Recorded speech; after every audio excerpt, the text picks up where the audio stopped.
तस्य वृद्ध दासी साभिप्राय, तब उसकी वृद्ध दासी यानी उसकी माँ ने उसको अर्थपूर्ण दृष्टि से देखा। अर्थपूर्ण दृष्टि से मतलब क्या हो गया कि वो उनकी बात से सहमत हो गई। किसकी बात से? शक्ति कुमार की बात से वो सहमत हो गई थी। तस्य हस्तात् प्रस्थभार मात्रम धान्यम आदाय स्वगृह से चत्वारे तम प्रक्षालित पादम उपावेशिता, तब उसने उनके हाथ से, किसके हाथ से?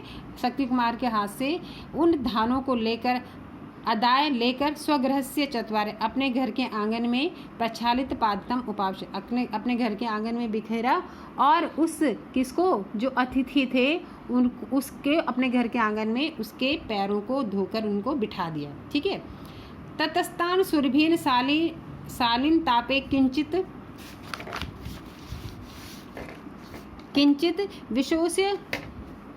विशोस्य परिवर्त्य समाया भूमो उघटता, और उसके बाद जो है जब उनको बिठाया उसके पश्चात जो है उन सुगंध धानों को विशो से मुहर्मु उन धानों को सालिन तापे, ताप मतलब क्या होता है? ताप का मतलब होता है धूप में, उन सुगंधित सुरभीन मतलब उन सुगंधित धानों को धूप में क्या है? विशो से मुहुर पर मतलब बार बार जो है पलट कर जो है समाया भूमो और भूमि में क्या करा? बिखेर दिया।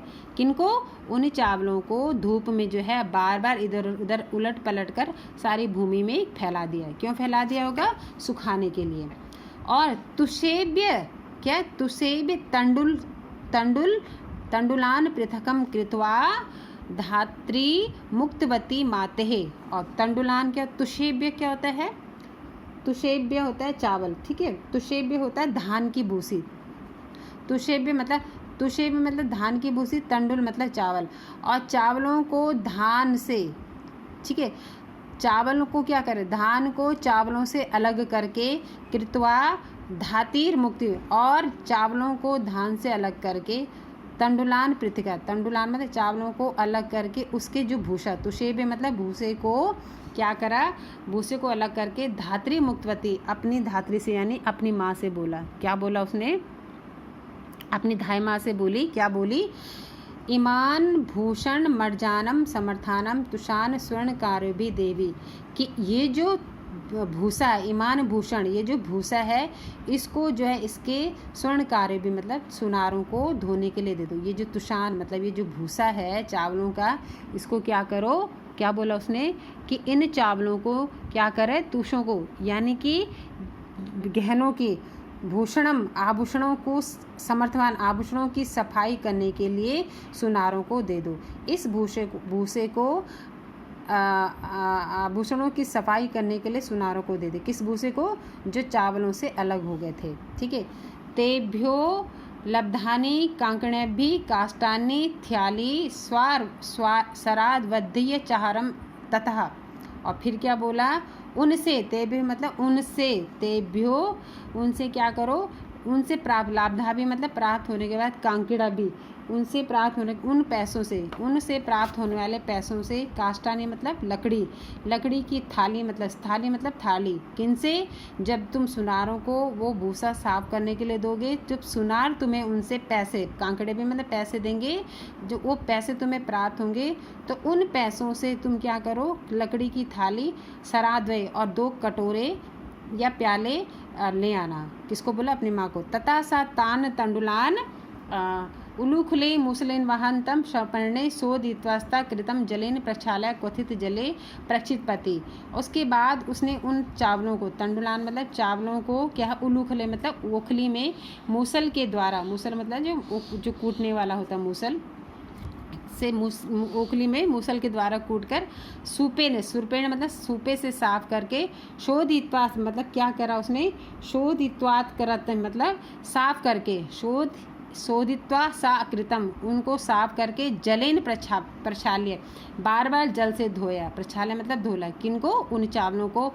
और कथित जले प्रक्षपति, कथित मतलब होता है उबले हुए जल में डाला। किनको? चावलों को। कौन से चावल? जो उसने ओखली में मूसल से साफ करे, कूटे, उसके बाद सूपे से साफ करे और फिर जल से बार बार धोकर उसको गर्म पानी में डाला। क्यों डाला? ताकि वो जल्दी से बन जाए। और स्वदेशु ते तंडुलेशु मंडनी सारणाय स्थाली अधोमुखी कृतवती, अधो मतलब नीचे। उसने क्या करा? स्वदेशु ते तंडुलानो, और उसके बाद उसने क्या करा कि वो जो तंडुल मतलब जो चावल जो है, चावल के मांड निकालने के लिए सारणाएँ उसके मुंह पर अधोमुख, उसके मुंह के आगे थाली लगाई। ठीक है, किसके मुंह के आगे थाली लगाई? उस बर्तन के जिसमें कि चावल रखे हुए थे। इंधनानि पुनरंभसा शमयित्वा कृष्णा अंगारापि तर्धभ्य प्रेषितवानी। और उसने ईंधनों को, तो क्या करा उसको?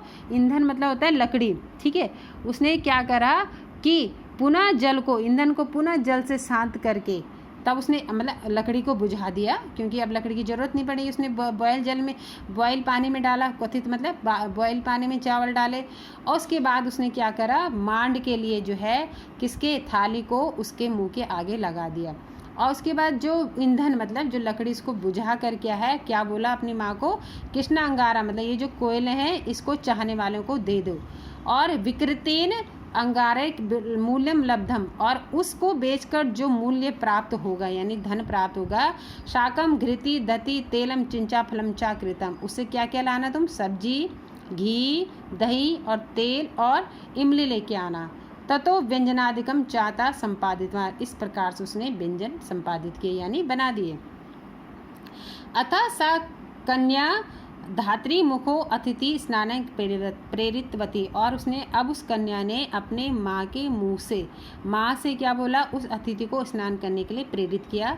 स्नानम शुद्धित्वारत, स्नानम शुद्धिया तिथये, और स्नान शुद्धि करने के बाद जो है तेल